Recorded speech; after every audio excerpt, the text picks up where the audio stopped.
Bonjour et bienvenue sur le podcast À votre pleine santé, le podcast naturo qui vous accompagne vers une alimentation saine et gourmande et qui vous donne les clés pour une santé optimale en toute simplicité.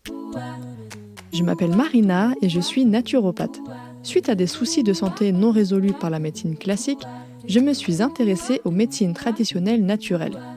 Grâce à mes apprentissages et mes expériences personnelles, j'ai enfin eu les réponses à mes questions. Aujourd'hui, je souhaite donc partager mes connaissances pour aider les personnes qui se sentent perdues face à leur santé ou leur alimentation. Ma mission à travers ce podcast sera de vous aider à manger mieux sans frustration grâce à mes conseils, mais je vous aiderai également à comprendre les besoins de votre corps pour mieux le chouchouter. Préparez-vous à améliorer enfin votre hygiène de vie car la pleine santé se trouve entre vos mains.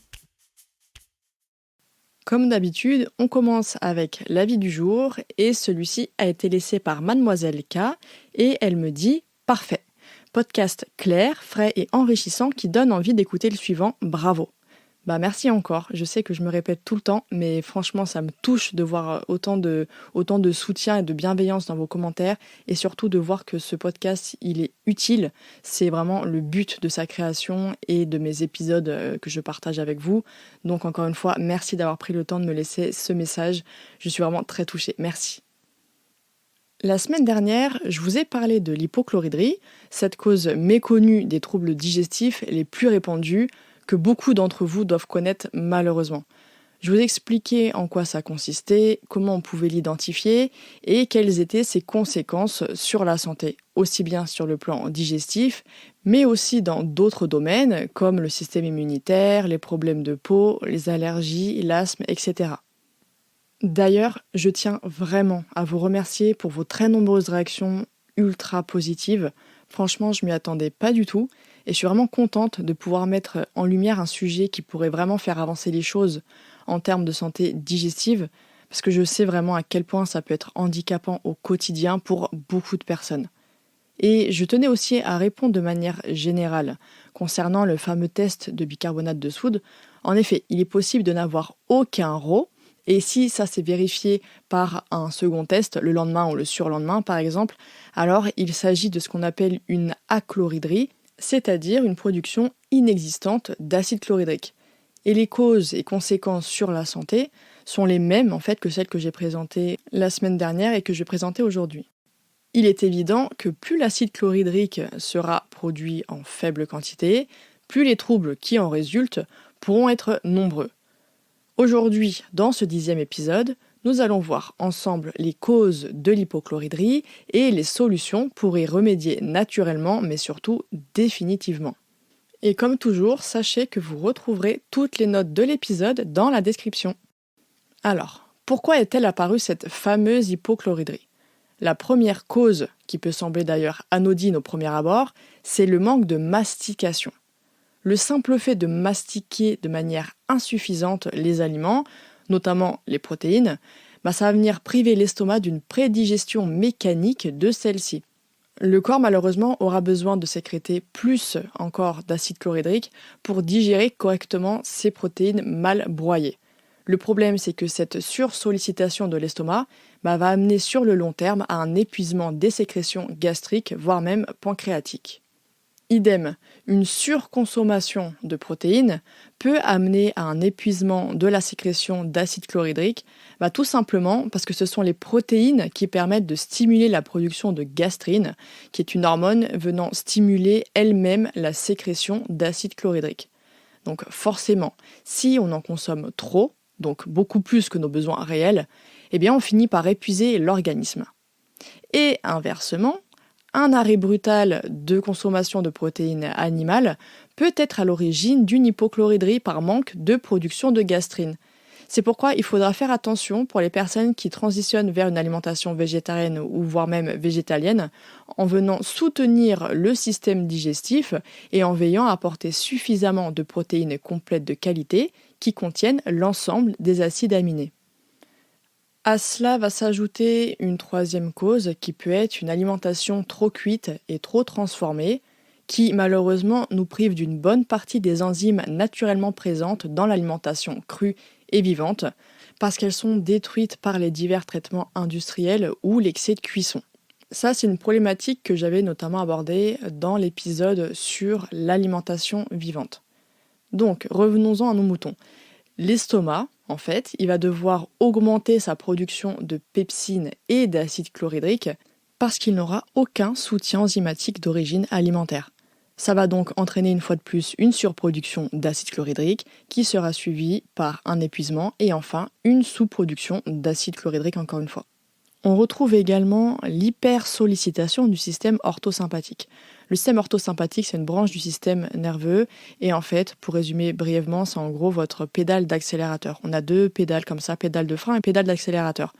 Donc l'accélérateur, c'est l'orthosympathique. Et quand on est tout le temps en fait sur cette pédale pour accélérer en permanence, pour toujours aller plus vite forcément, et ça va venir jouer dans les sécrétions digestives. Parce que oui, en fait, quand on a un rythme de vie effréné comme ça, on est en état de stress. Donc l'organisme, il réduit de manière considérable la sécrétion de suc gastrique, comme les autres sécrétions digestives d'ailleurs, et tout ça, ça va venir ralentir le processus digestif. Une autre cause, ça va être la carence en zinc et en sodium. Il faut savoir que le stress, c'est un grand consommateur de certains minéraux, notamment le zinc, ce qui implique d'ailleurs souvent des carences. Néanmoins, la carence en zinc et en sodium vient aussi de l'appauvrissement des sols et donc du déficit en sels minéraux des fruits et des légumes. Ça aussi d'ailleurs, je vous en avais parlé dans le fameux épisode sur l'alimentation vivante. Alors quel rapport avec notre hypochlorhydrie ? Eh bien, le souci, c'est que le zinc et le sodium sont des éléments essentiels à la production d'acide chlorhydrique par les cellules pariétales, mais aussi à la protection des parois de l'estomac contre l'acidité gastrique. Parce que oui, si la paroi stomacale vient à manquer de sodium, eh bien l'estomac ne peut plus se protéger de son propre acide chlorhydrique, ce qui fait qu'il va envoyer un message au système nerveux pour faire baisser le taux de cet acide, afin d'éviter son autodigestion, comme c'est le cas de l'ulcère par exemple. Le vieillissement est aussi une cause à prendre en considération dans l'hypochlorhydrie. Selon une étude de 2004, la production d'acide chlorhydrique diminue fortement face à l'âge, alors que les reflux augmentent. Dans une étude de 1986, les chercheurs ont constaté que plus de 30% des hommes et des femmes âgés de plus de 60 ans souffrent d'une atrophie de l'estomac, phénomène qui est marqué par une sécrétion insuffisante, voire absente, d'acide chlorhydrique. Un autre facteur non négligeable de l'hypochlorhydrie, c'est bien évidemment la prise de médicaments à long terme, notamment ceux dont je vous ai parlé dans le 9e épisode, c'est-à-dire les inhibiteurs de la pompe à protons. En effet, ces derniers vont venir réduire la sécrétion de l'acide chlorhydrique dans l'estomac de manière importante, ce qui va provoquer une sécrétion très légère, voire inexistante d'acide chlorhydrique par l'estomac une fois le traitement terminé. Au-delà de ça, des études ont montré que les personnes atteintes de la maladie auto-immune Hashimoto et d'hypothyroïdie souffraient souvent de manque d'acidité gastrique. Il existe donc un lien très proche entre l'hypochlorhydrie et l'hypothyroïdie. Il faut quand même rappeler l'importance du zinc en tant que cofacteur des nombreuses enzymes qui vont venir intervenir dans les synthèses hormonales de la thyroïde. C'est pourquoi l'hypochlorhydrie pourra également être une cause de l'hypothyroïdie. Donc on est face à un vrai cercle vicieux et c'est pour ça que dans ce cas précis, il faudra absolument prendre en charge également l'hypothyroïdie. Pour finir, on va prendre en considération la cause émotionnelle de l'hypochlorhydrie. Parce qu'en fait, l'estomac, c'est vraiment le reflet de notre capacité à digérer, à absorber et à intégrer certains événements ou certaines situations dans notre vie. C'est d'ailleurs pourquoi quand on va être en conflit avec nos propres désirs ou nos propres besoins, on peut ressentir une certaine aigreur, une certaine colère qui peut même nous brûler de l'intérieur. C'est vraiment pourquoi un sentiment d'impuissance peut prendre le dessus, avec une impression de perte de contrôle, ce qui peut impliquer une situation que l'on n'arrive pas à digérer et qui se manifeste sous forme de pression au niveau de l'estomac. Ce type d'émotion ou de conflit intérieur peut du coup amener à une situation d'hypochloridrie qui va faire suite à un trop grand stress mal vécu et qui aura épuisé les sécrétions d'acide chlorhydrique. Donc si vous avez déjà remarqué chez vous cette sensation de boule au ventre récurrente, parce qu'il y a des choses avec lesquelles vous êtes en contradiction ou ça peut vous mettre en colère, sachez que cette fameuse boule au ventre, elle finit par avoir un impact réel et physique sur votre corps. Alors je voulais revenir sur un dernier point, et c'est le fait qu'on lit régulièrement que la présence d'Helicobacter pylori est une des causes de l'hypochloridrie. Le problème, c'est que d'un point de vue scientifique, il y a encore un débat là-dessus. Et il est important de préciser qu'Helicobacter pylori fait partie quand même de notre microbiote gastrique depuis plus de 58 000 ans. Et elle vit en symbiose dans notre organisme sans aucun symptôme pour une grosse majorité de la population. Et oui, en fait, selon plusieurs études, Helicobacter pylori provoque des symptômes graves chez 15% des personnes infectées, mais possède de nombreux bienfaits pour les 85% porteurs asymptomatiques d'Helicobacter pylori qui vont rester. Donc, si Helicobacter pylori était une cause avérée d'hypochloridrie, et vu les symptômes nombreux que celle-ci peut provoquer, comment autant de personnes atteintes par Helicobacter pylori n'auraient aucun symptôme? C'est vraiment un mystère sur lequel je me questionne. Donc je verrai, au fur et à mesure des études scientifiques, je vais poursuivre mes lectures là-dessus et voir s'il y a une réponse ou si c'est toujours un mystère scientifique. Alors maintenant que nous avons vu ensemble les causes de l'hypochloridrie et que vous savez déjà ses conséquences sur l'organisme, comme on l'avait vu dans l'épisode 9, donc l'épisode précédent, là il va être important de s'en occuper pour établir une situation normale. Alors pour ce faire, il va y avoir 4 étapes à suivre qui vont être importantes pour se débarrasser définitivement d'une hypochloridrie. La première étape, ça va être de venir soutenir la digestion. Alors premièrement, il va falloir mastiquer correctement les aliments pour faciliter la digestion au niveau de l'estomac et l'assimilation au niveau de l'intestin. Ensuite, il faudra éviter de manger des quantités trop importantes durant les repas parce que ça rend la digestion encore plus difficile en cas d'hypochloridrie. Il faudra également éviter de boire trop d'eau pendant le repas parce que sinon ça va venir diluer les sécrétions gastriques qui sont déjà insuffisantes. Donc il vaut vraiment mieux boire avant le repas, des petites gorgées pendant, histoire de faire passer les aliments tranquillement et un petit peu en fin de repas. Mais c'est pas des grands verres à chaque fois que vous allez boire. Et en général, on le ressent directement, on a tendance à sentir l'estomac qui se gonfle. Donc ça c'est des choses qu'il faut vraiment éviter. Et évidemment, je parle de l'eau, mais ça comprend toutes les boissons en règle générale. La troisième façon pour soutenir sa digestion, ça va être de manger dans le calme, en pleine conscience et sans se presser pour que le système nerveux parasympathique, donc celui qui est à l'opposé de l'orthosympathique, là on est sur la pédale de frein, et celui-ci va pouvoir être activé et du coup les sucs digestifs vont être sécrétés. Vous pouvez même également faire des petits exercices de respiration en fin de repas pour justement activer ce système parasympathique et améliorer votre digestion. Un autre conseil, ça va être de respecter les horaires de l'organisme, comme nous le propose justement la chrononutrition. Par exemple, les lipases, donc les enzymes qui permettent, vous savez, les enzymes, les petits ciseaux qui permettent de digérer les graisses, les lipides, elles vont être sécrétées de manière plus importante le matin, ce qui va permettre une meilleure digestion des graisses, qu'elles soient végétales ou animales. Les protéases, quant à elles, bien qu'elles soient sécrétées aussi le matin, elles vont être plus présentes au cours du repas du midi avec les amylases. C'est pourquoi il sera judicieux de consommer les aliments protéiques et les glucides complexes, donc les fameux féculents, à ce moment-là. Enfin, au cours du dîner, les sécrétions digestives sont moins importantes parce que le corps se prépare tout simplement au repos. C'est pourquoi il faut veiller vraiment à avoir un repas assez léger et très digeste. Ça me fait penser d'ailleurs, vous savez, cet adage qui dit « le matin mange comme un roi, le midi comme un prince et le soir comme un pauvre ».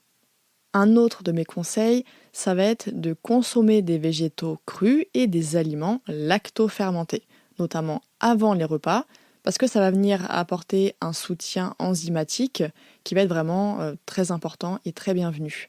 Ça c'est pareil, je vous en avais parlé, vous savez, dans l'épisode sur les astuces pour en finir avec les carences. Donc je parle dedans des aliments lactofermentés et leurs bienfaits. Dans ce même épisode, d'ailleurs, je vous avais parlé des jus. Et en effet, encore une fois, ici, les jus pressés à froid, donc à l'extracteur, sont vraiment un excellent moyen de relancer le processus digestif au quotidien et de soulager le travail pancréatique. Il faudra intégrer dedans de la betterave parce qu'elle contient de la bétaïne qui va venir stimuler la production de bile et d'enzymes digestives par le pancréas. Vous avez aussi l'ananas, avec la peau d'ailleurs, qui contient de la bromélaïne, une enzyme protéolytique, c'est-à-dire qui vient découper les protéines. Vous avez aussi l'actidinine, c'est un peu compliqué à dire comme nom, donc l'actinidine du kiwi ou la papaïne de la papaye. Une autre façon encore de stimuler l'activité de la paroi de l'estomac de manière réflexe en fait et de provoquer la sécrétion de suc gastrique, ça va être de consommer des plantes qu'on appelle les plantes amères. En effet, des études ont confirmé la capacité de ces plantes à augmenter l'écoulement des sucs digestifs, y compris l'acide chlorhydrique, la bile, la pepsine, la gastrine et également les enzymes pancréatiques. Parmi celles-ci, on retrouve le gingembre frais, l'amande poivrée, la gentiane, le fenouil, le pissenlit ou encore le chardon-marie. D'ailleurs, si vous en trouvez le chardon-marie, ça peut être intéressant de les incorporer au jus et ça serait préférable en fait de consommer ces plantes ou ces jus environ 15 minutes avant les repas. Alors ça c'est pareil, cette astuce je vous en avais déjà parlé, mais il faut savoir que le vinaigre de cidre non filtré et non pasteurisé, qui va être consommé avant les repas, ça va être une aide vraiment précieuse.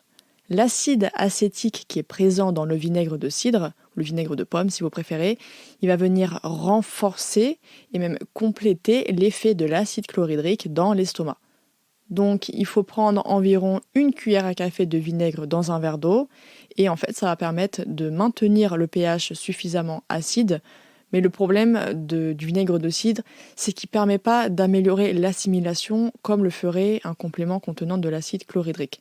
Ça, je vais y venir dans quelques minutes. Le 8e point pour soutenir sa digestion, ça peut être la réduction des glucides sur un court terme pour éviter les fermentations des sucres complexes par les bactéries qui sont en prolifération, le temps de remettre en place un bon processus digestif, notamment en cas de SIBO et de reflux par exemple. Alors là, je viens à un point qui est très important dans le soutien du système digestif, ça va être la complémentation en bétaïne HCl. Le chlorhydrate de bétaïne est recommandé comme source complémentaire d'acide chlorhydrique pour les gens qui sont en hypochloridrie. C'est vraiment un excellent soutien pour l'organisme, le temps qu'il puisse se reconstruire et faire le travail de manière autonome. Il faudra prendre la bétaïne HCl en début des principaux repas qui vont contenir des protéines et des lipides.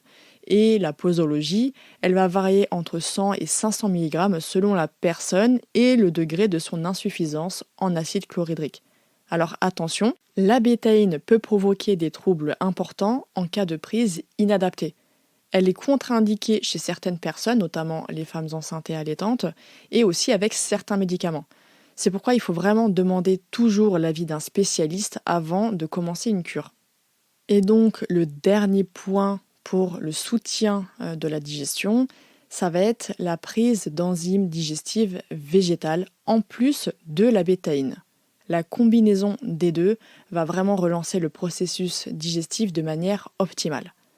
Les enzymes végétales résistent à l'acidité gastrique et restent actives une fois arrivées dans l'intestin grêle. Les compléments alimentaires les plus performants associent un large éventail d'enzymes végétales. La lipase, amylase, lactase, maltase, cellulase et protéase. Mais idem, des contre-indications existent selon les compléments alimentaires choisis d'enzymes végétales, donc demandez toujours l'avis d'un professionnel pour votre propre situation. On arrive donc à la 2e étape pour s'en sortir définitivement de la situation d'hypochloridrie, et donc ça va être la reminéralisation de l'organisme. En effet, il faut absolument recharger son corps en minéraux pour augmenter la résistance des parois de l'estomac, puis relancer la production d'acide chlorhydrique. Le plasma de Quinton, c'est vraiment un de mes produits favoris pour reminéraliser le corps. En fait, c'est de l'eau de mer filtrée et stérilisée qui est parfaitement assimilable par l'organisme. Il contient également du chlorure, ce qui va favoriser du coup une bonne production d'acide chlorhydrique dans l'estomac. C'est pourquoi je trouve vraiment son utilisation très judicieuse dans un protocole de prise en charge de l'hypochloridrie. Il existe évidemment plein d'autres façons naturelles de reminéraliser l'organisme. Tout dépendra de la personne, de son état actuel et aussi des affinités du thérapeute pour telle ou telle méthode. On arrive à l'avant-dernière partie, donc la troisième, qui va être de restaurer l'intégrité intestinale. La restauration d'une muqueuse intestinale saine, c'est effectivement hyper important pour en finir définitivement avec l'hypochloridrie. D'une personne à une autre, ce processus peut être plus ou moins long.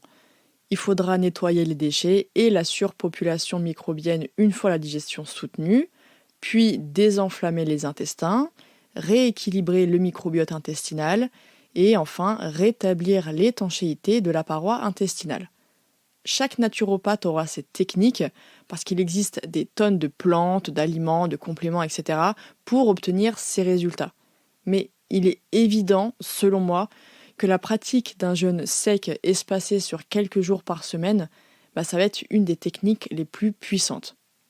En permettant aux intestins de mettre au repos leur fonction de digestion et d'absorption des nutriments, le corps va utiliser son énergie pour régénérer les cellules au niveau de la muqueuse intestinale. Et d'ailleurs, les preuves scientifiques au sujet du jeûne et de ses bienfaits, y compris aussi de la capacité de régénération et d'auto-guérison du corps, elles sont très nombreuses. Et d'ailleurs, c'est une très très grosse partie de mon livre que j'ai fait justement sur le jeûne du Ramadan, qui s'intitule « Un Ramadan en pleine forme ». On arrive enfin à la quatrième et dernière étape pour s'en sortir en cas d'hypochloridrie.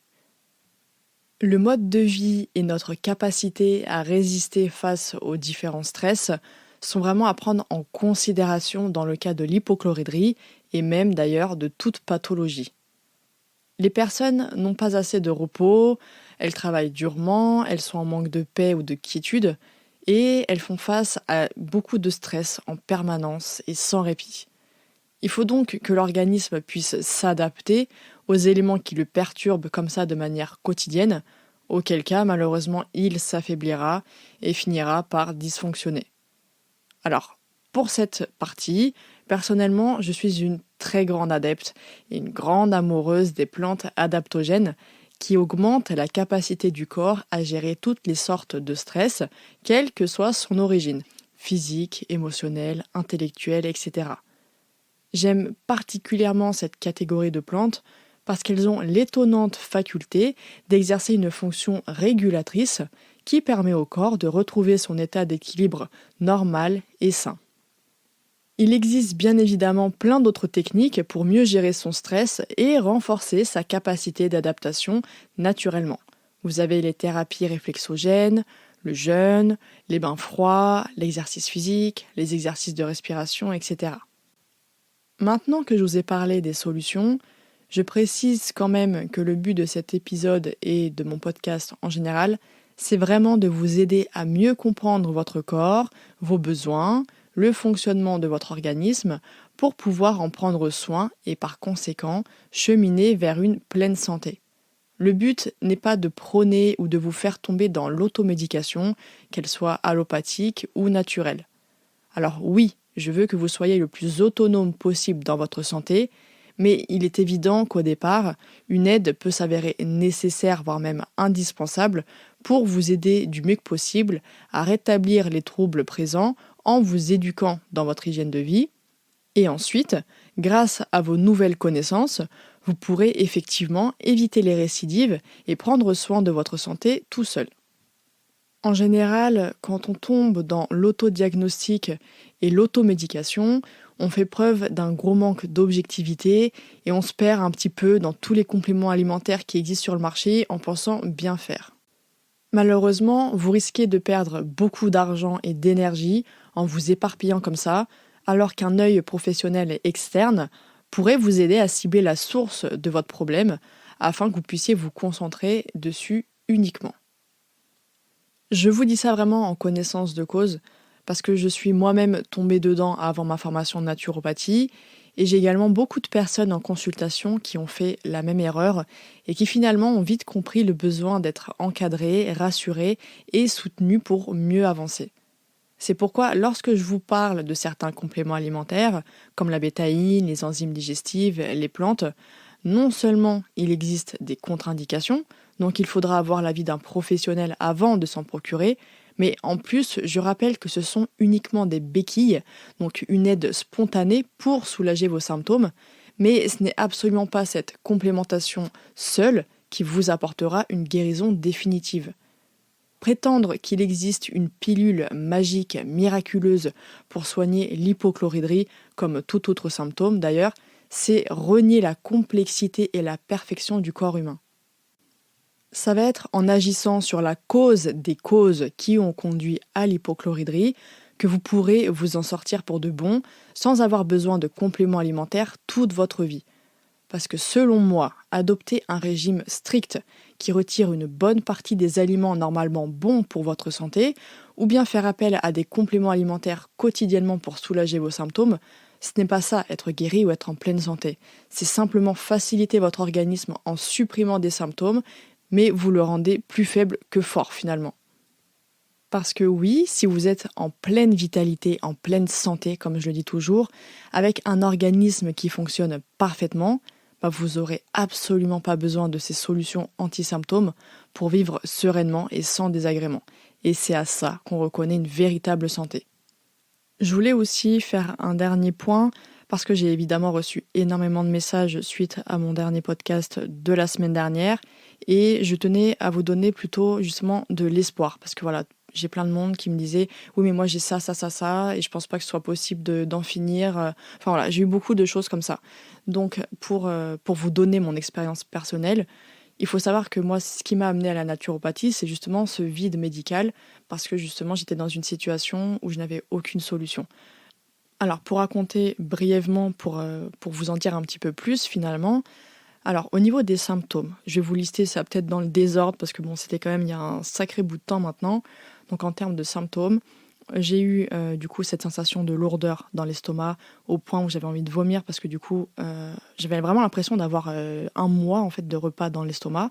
Je ne pouvais plus manger du tout, j'ai l'impression qu'il y avait des pierres dans mon ventre, des brûlures fréquemment, des reflux fréquemment, cet estomac qui gonfle en permanence. J'avais des douleurs également au niveau de l'intestin, donc même de vives douleurs, parce que je sais que j'ai fait je crois 3 hospitalisations en urgence en fait à cause c'était des colites. Alors il y avait certains cas où c'était des colites infectieuses et d'autres cas non. Donc voilà, donc je sais que j'ai fait pas mal d'allers-retours malheureusement à l'hôpital pour ça. Donc il y avait énormément de douleurs aussi dans l'intestin. J'ai fait également une fibroscopie qui a révélé une gastrite, duodénite, œsophagite. En gros, c'était inflammé tout le long en fait du système digestif, enfin jusqu'au niveau du duodénum. Et en plus, c'était rempli de champignons, une candidose. Voilà, donc j'avais une candidose digestive qui montait en fait jusqu'à la gorge. Tout le long, c'était infesté de champignons et c'était inflammé. En plus de ça, j'ai fait des tests très fiables au niveau des hypersensibilités alimentaires. Donc, il en est ressorti forcément le blé, le maïs, l'orge, ça j'en avais parlé d'ailleurs dans l'épisode sur le gluten. Également les produits laitiers de vache, la caséine et également l'œuf, enfin les œufs. J'ai eu aussi de l'asthme qui s'est développé, certaines allergies, ça a vite disparu, mais j'avais commencé à avoir des allergies alimentaires. C'est-à-dire qu'il y avait vraiment des aliments qui me démangeaient et qui me grattaient en fait au niveau de la bouche. Voilà, au niveau gastrique et au niveau intestinal. J'étais vraiment remplie.